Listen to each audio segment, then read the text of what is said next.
Righto, so the total of everything, absolutely everything, including the registration, insurance and everything, the total cost is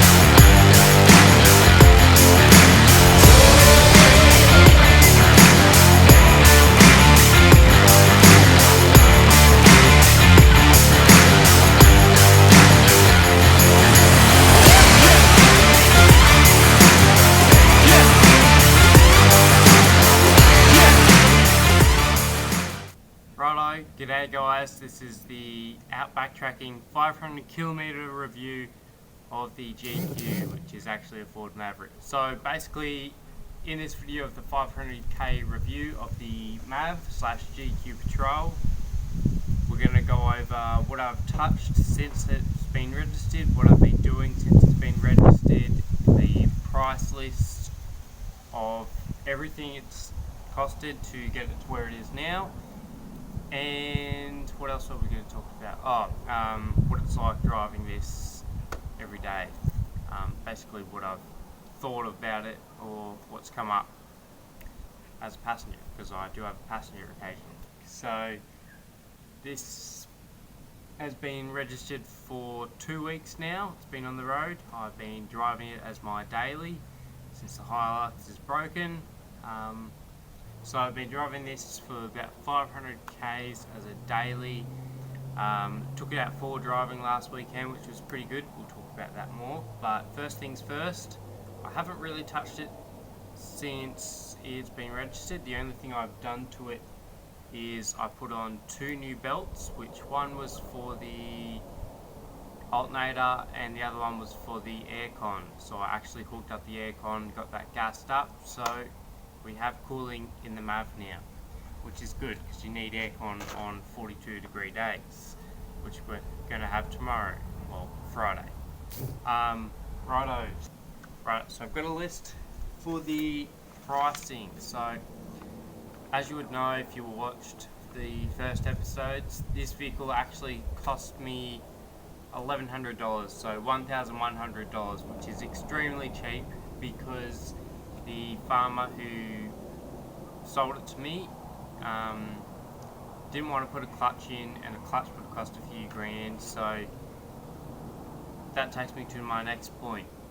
The clutch cost me $450 to put in, so $450 on that,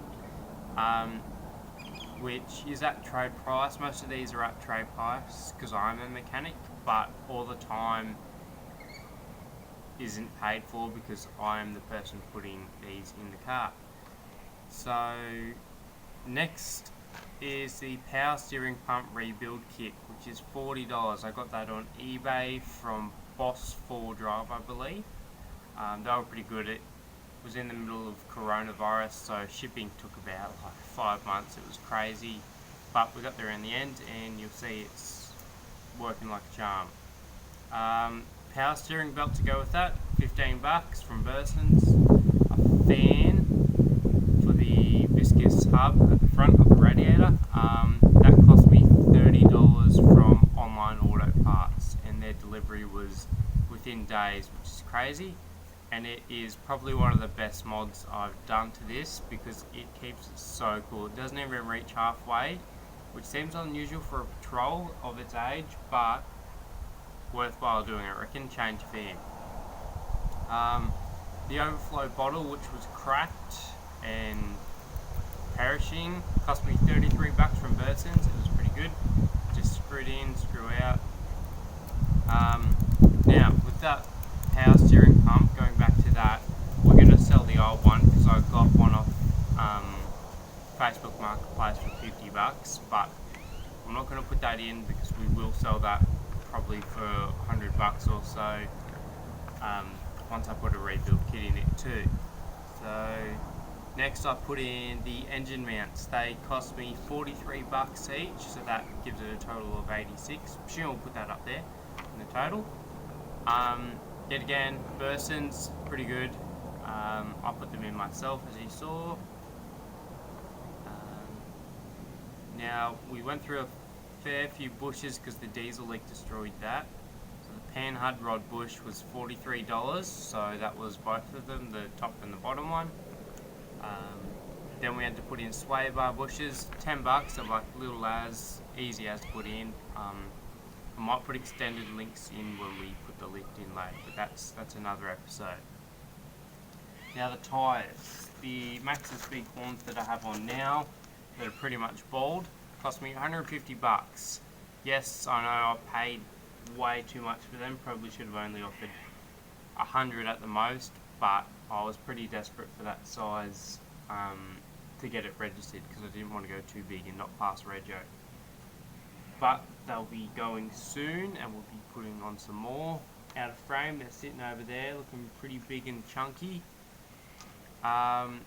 Next was the bull bar and the rims. When I painted them, the paint cost me about $50. It was a midnight black, I believe. I got that from an auto paint store, so it's actual car paint. And the thinners and the primer I already had, so I'm not going to put that in the total. Next we serviced it, so the engine oil cost $74 because it's pretty good engine oil, and I bought this through work as well, so it was a bit more expensive. Oil filters were $12 each, there was 2 of them, so that's $24. Sure, we'll put it in the total. Air filter was $30. I only put the main one in because we'll put a snorkel on later on, so we probably won't need that first one. And that first one was filthy, I tell you that. Fuel filter, $17, worthwhile doing. Rear diff oil, $24. Wiper blades, there was 3 of them, so 2 on the front, 1 on the back. That was $21. So everything I put on, apart from probably the wiper blades and painting, was necessary to get this vehicle on the road. So I was pretty cheap on missing things. Like you'll see that guard over there is still hanging down, which I need to fix when I put some flares on it. Still got these old boys on it and everything. It's still scratched up. I probably could have got new rims and stuff for it, but because this is a budget build, we've spent the least amount of money as possible, but doing it in a correct way so it's safe and will pass rego and isn't going to get a defect, hopefully, apart from those tyres. So the parts total plus the vehicle cost comes to a total of $2,233. Sorry for the wind, I don't know if you can hear me through that, it's pretty windy at the moment. But to get this vehicle up and running, $2,233, including the vehicle price, is pretty bloody good to me, because if you watch 4-wheel-drive action and stuff, they try to do bush rigs under $5,000. Well, we've smashed that. We've even halved that. That's pretty good in my opinion. But what they don't show you on 4-wheel drive action and all those other people on YouTube is how much it actually takes to register it and get it insured, and what you need for that to drive on the road legally. So in New South Wales, before you can actually get plates for this, you need to get a green slip, you need to get it get a blue slip if it's unregistered at a servicing centre or whatever you call it, a mechanic. So the New South Wales green slip, I went through QBE, and you can do this online. You just put in the details and your details. It cost me $510. Then the rego and the plates, because I got the white and black plates, they cost I think it was $60 more, so they were $100. But that was included in the rego, which is $610 for the whole rego. It is quite expensive. You do have to pay that every year, but it's not as expensive as a heavy vehicle, which is this. This is just labelled on your what do you call it? On your rego papers as a van with seats and windows, whereas I've seen an 80 series being registered as a heavy vehicle because it was over a certain amount of weight. So just keep that in mind. If you want to register it cheaper, put it down as a van with windows and seats. I know it isn't a van, and you want to call it a truck or whatever, a beast, just put it down as a lower category and you'll get it cheaper. Now, I got third-party insurance on this. I didn't go anything wild because it's not worth extremely a lot. It's not a Porsche or it's not a Mustang or anything. So third parties, I think the lowest you can get. So third party covers the other person's vehicle if you crash into them, whereas the green slip actually covers the other person's body. Like if you hit them and they get injured, it will cover that. But the third party covers their vehicle, so you don't have to pay under different circumstances. So if we add all of that together, the total build cost of this vehicle to get it on the road, to get it running, was $3,532, which is pretty damn good because that's still under the $5,000 budgets that 4Drive Action put out, and this is very capable. You'll be able to see that in the next video I put out of me going 4-driving in this for the first time. It just crawls up things. I don't need big tyres, I don't need a lift, I don't need reduction gears, I don't need a lot of power, I don't need a turbo. It just doesn't. So you don't have to upgrade them if you want a great 4-drive like this. This is a great 4-drive, and because it's a Maverick, it was cheaper than a GQ as well. Now what we are going to do for the next part of the build is we are going to put bigger tyres, bigger lift and all that, because we want to use it as a heavy 4-wheel-drive off-road, do the bigger stuff that the bigger vehicles can, which is exciting. I've got all that sitting in the shed over there. It's pretty cool. Pretty excited about that, but that's in a few videos to come. So, driving this to work and back, I've driven this into town. Done about 500 k's, so it's done fairly well. It hasn't overheated or anything. I've always checked the oil and the coolant levels and all that. It's pretty good. It does use a little bit of fuel. She is a bit sooty, so you have to watch the oil there. But apart from that, it's pretty good. Now, driving it, you do notice the difference between an older car and a newer car. There is like a ton of difference, and I know this because I have a 2007 KU126 Hilux, and jumping into this straight away, load of difference. So I know you can hear the engine noise a lot more because there's no sound deadening in the engine bay or the firewall or anything like that, not even below in the gearbox, so we might have to address that later on during this build. But it's noisy. You can hear the engine, you can hear the bumps, you can hear the wind and everything going past and all that.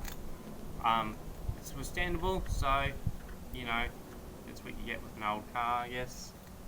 Now, the one thing that is super annoying and super loud is these windows actually rattle up the top, which will have to get you like C-channel rubbers and stuff because they vibrate like crazy in the wind when you're driving along at 100, especially on corrugations. It's crazy. Like, you can't even drive straight, it's that bad. But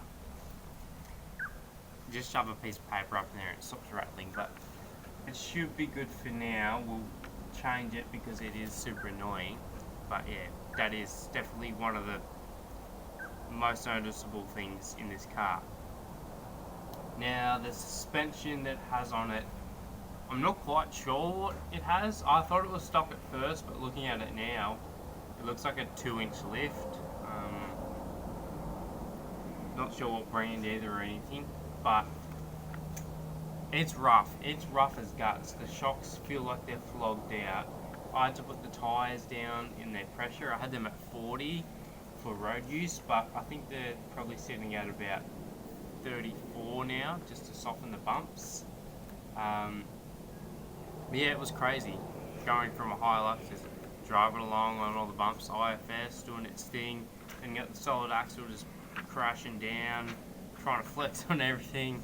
But yeah, definitely noticed that driving down the highway. All the bumps and stuff you didn't notice, you notice them now. But we'll see if that changes with the new suspension. Well, it's not new, but it's going to be better than what's in that. So yeah, that's something to look at as well. What else did I put on here? Oh yeah, it sits at 110, no problem. I could go faster if I wanted to, but that'd be breaking the speed limit around here. So yeah, I'm pretty happy with that for a non-turbo, not naturally aspirated engine, TD42.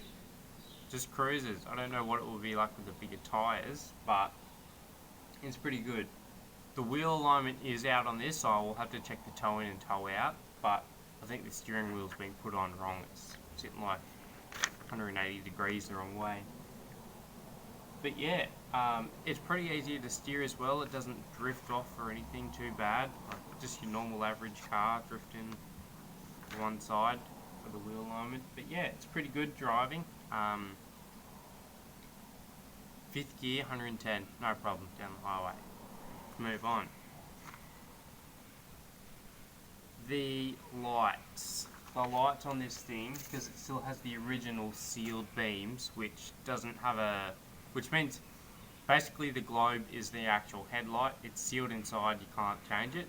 It's not one of those H4 changey things, which are also like candles.